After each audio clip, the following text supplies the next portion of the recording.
Bienvenue. As-tu déjà ressenti que ton travail ne te valorise pas? Ou peut-être as-tu fait des efforts pour conquérir quelqu'un sans succès? Tes amis sortent et t'oublient, ou pire, as-tu déjà ressenti une trahison? Si c'est le cas, tu es probablement au bon endroit. Prends un papier et un crayon, car il est essentiel que tu notes et comprennes les stratégies psychologiques suivantes qui t'aideront à attirer l'attention que tu mérites.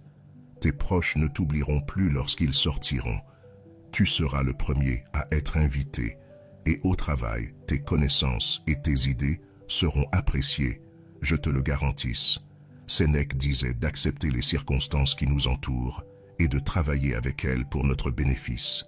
Utilise l'exemple de Sénèque et applique ces outils dans ta vie. Bien sûr, suis scrupuleusement les clés suivantes pour devenir la priorité de tous.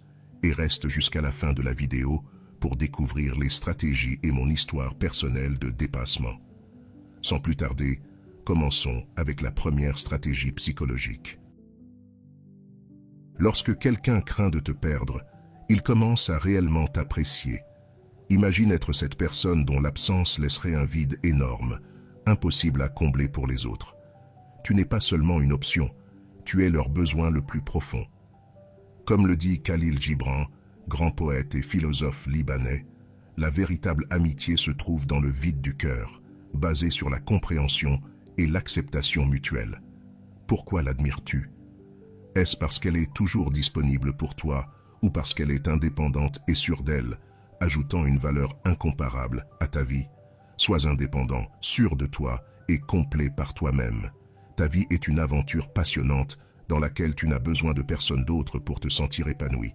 La confiance en soi et l'autosuffisance sont tes armes secrètes. Ton monde est vibrant et excitant, et tu ne dépends de personne pour qu'il en soit ainsi. Et maintenant, passons à la stratégie numéro 2. Selon le philosophe stoïcien Sénèque, ce n'est pas que nous ayons peu de temps, mais que nous en perdons beaucoup. Il est essentiel d'être conscient de la manière dont nous utilisons notre temps et avec qui nous le partageons. Nous ne pouvons pas être toujours disponibles pour les autres, mais nous devons réserver des moments pour nous-mêmes afin de cultiver nos vertus et de profiter de nos passions. Ainsi, nous ne dépendrons pas de l'approbation ou de l'intérêt de quiconque, mais nous serons les maîtres de notre propre bonheur. Cela ne signifie pas que nous devons être indifférents ou arrogants, mais que nous devons nous accorder la valeur que nous méritons. Ces enseignements stoïciens sont précieux pour apprendre à nous aimer, à nous donner cette priorité que nous méritons, car qui voudra nous prioriser si nous ne le faisons pas nous-mêmes? Et maintenant, passons à la stratégie numéro 3. Le mystère exerce une fascination naturelle sur nous. N'as-tu jamais regardé un film que tu considérais comme médiocre, mais est resté jusqu'à la fin pour découvrir le dénouement?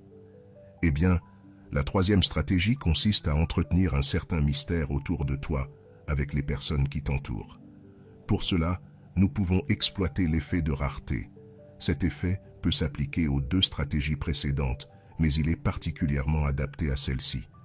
Il repose sur l'idée que la valeur ou l'intérêt accordé à quelque chose augmente lorsqu'il est perçu comme rare, limité ou difficile à obtenir. Ne livre pas toutes les informations te concernant d'emblée. Au fil de la cohabitation, cette personne voudra en savoir plus sur ta personnalité. Conserver une part de mystère est bénéfique. Ne dévoile pas tout dès le premier instant.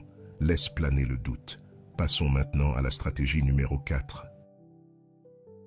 Après avoir suscité de l'intérêt pour ta personne, permets-leur d'investir en toi. Et qu'advient-il ensuite? Exactement, tu reçois de l'attention. Marc Aurèle disait que le temps est limité et qu'une fois perdu, il ne peut être récupéré. C'est pourquoi nous devons l'utiliser avec sagesse et ne pas le gaspiller dans des choses futiles, triviales ou nuisibles. N'agis pas comme si tu avais 10 000 ans devant toi. Le destin plane sur toi pendant que tu vis, et tant que c'est en ton pouvoir, sois bon. Les philosophes stoïciens considéraient notre temps comme précieux, car il est une ressource limitée et non renouvelable. Selon eux, nous devons l'utiliser de manière sage et vertueuse, en évitant le gaspillage, la distraction et la procrastination. Et maintenant, passons à la stratégie numéro 4. Évite de te retrouver constamment dans une position où tu n'es pas une priorité pour les autres. En vérité, tu ne peux pas contrôler ce que quelqu'un ressent pour toi, mais tu peux contrôler ce que tu ressens pour toi-même. En t'entourant de personnes qui te valorisent vraiment, tu augmentes tes chances d'être vu comme une priorité. Ce pas nous rappelle que l'estime de soi commence avec toi-même. Naturellement, tu attires d'autres personnes qui reconnaissent et apprécient ta valeur. Pense à ceci. Tu sais combien tu vaux et n'accepte rien de moins que ce que tu mérites. Ne sacrifie pas ta bonheur et ton estime de soi pour quelqu'un qui ne prend pas soin de toi, ni ne te considère comme il le devrait. Comprends que toute relation saine, que ce soit romantique ou amicale, repose sur le respect et la considération mutuelle. Ne te contente pas de moins. Et maintenant, passons à la stratégie numéro 6. Les gens sont attirés par ce qu'ils ne peuvent pas avoir. Cette mentalité s'étend également aux relations. En ne faisant pas de quelqu'un le centre de ton univers, tu éveilles leur intérêt. Il s'agit de maintenir une certaine distance, leur permettant de désirer ta présence. Lorsque tu n'es pas désespéré pour leur attention, tu deviens plus intriguant avec le temps. Ce phénomène peut entraîner un changement de perception. Comment peux-tu y parvenir? Eh bien, que peut nous dire notre maître stoïcien, Marc Aurèle? L'indifférence est l'arme la plus puissante que possède le sage. Il ne se laisse pas emporter par les caprices du destin ou les passions des autres. Il sait que son bonheur dépend de lui-même et non de ce que pensent ou font les autres. C'est pourquoi il ne s'attache à personne ni ne recherche l'approbation de qui que ce soit. Et maintenant, passons à la stratégie numéro 7. Au fil du temps, la philosophie et la psychologie ont étudié le phénomène de la communication humaine sous différentes perspectives et approches. Certaines théories suggèrent que ne pas toujours initier une conversation peut être une stratégie pour éveiller la curiosité, le mystère et le désir d'en savoir plus sur l'autre personne. Cependant, cette tactique peut également avoir des effets négatifs, tels que générer de la distance, de la méfiance ou de l'indifférence. C'est ici que réside l'importance de l'approche psychologique. Ne pas toujours chercher la communication, mais ne pas non plus négliger la communication entre vous. D'un point de vue psychologique, l'esprit humain est régi par un principe d'équilibre cognitif qui cherche à maintenir une cohérence entre les attitudes, les croyances et les comportements. Et maintenant, passons à la stratégie numéro 8. Être prêt à faire un pas en arrière signifie que nous nous respectons suffisamment pour ne pas accepter moins que ce que nous méritons et que nous nous respectons profondément. Imagine avoir la force et l'estime de soi nécessaires pour reconnaître immédiatement et sans hésitation qu'une relation n'est ni réciproque ni satisfaisante, puis couper les liens avec cette personne à qui tu accordais déjà de l'importance.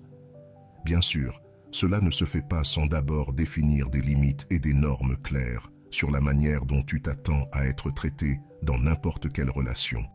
Si quelqu'un ne respecte pas ces normes de manière cohérente, tu es prêt à le laisser partir, peu importe l'intensité de tes sentiments. Laisser partir ne signifie pas manquer de compassion, mais plutôt pratiquer l'autopréservation. En le laissant partir, tu crées également un environnement où l'autre personne peut prendre conscience de la gravité de la situation. Et maintenant, passons à la stratégie numéro 9. Non seulement tu dois t'aimer toi-même et te donner ta propre place, mais tu dois aussi modérer ce que tu désires dans ta vie. Ne t'attache pas excessivement. La stratégie suivante est plus une règle et consiste à maintenir un équilibre émotionnel. Lorsque nous voulons être une priorité dans la vie de quelqu'un, l'objectif est de ne pas laisser nos émotions dominer la situation et de nous assurer que nos besoins soient pris en compte et valorisés.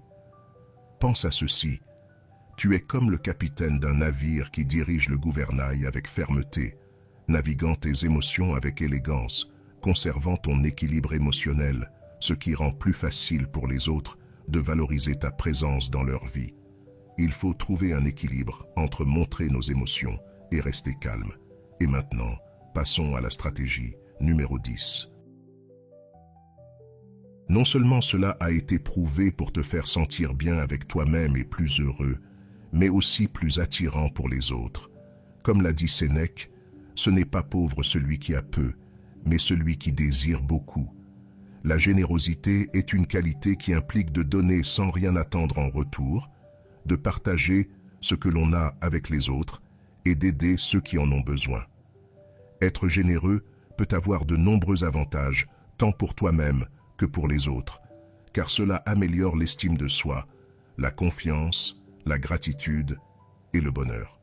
De plus, être généreux peut faire en sorte que d'autres personnes soient attirées par ton amitié et ton amour, car cela montre que tu es une personne aimable, désintéressée, empathique et solidaire. J'espère que ce message t'a été utile.